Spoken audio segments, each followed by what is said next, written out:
Tired of staring at that dreaded server did not respond error in PUBG? Let's dive straight into fixing it so you can get back to chicken dinners. First things first, let's check your internet connection. Make sure your Wi-Fi or Ethernet cable is properly connected and that you have a stable internet signal. A quick speed test online can confirm if your connection is meeting the minimum requirements for PUBG. Sometimes PUBG servers can get overloaded. Try selecting a different server region within the game settings. Experiment with servers that have lower ping for your location. Navigate into settings, then select connection. Scroll through the list of servers and select a server.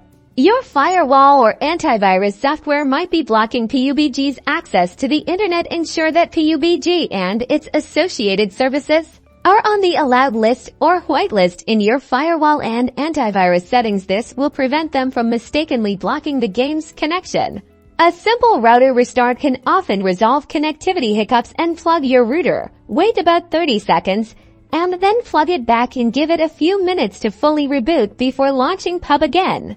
Finally, outdated network drivers can cause connection problems. Update your network adapter drivers to the latest versions. You can usually find these updates on your motherboard manufacturer's website or through Windows Device Manager. Open Device Manager. Select your network adapter, then right-click and select Update Driver.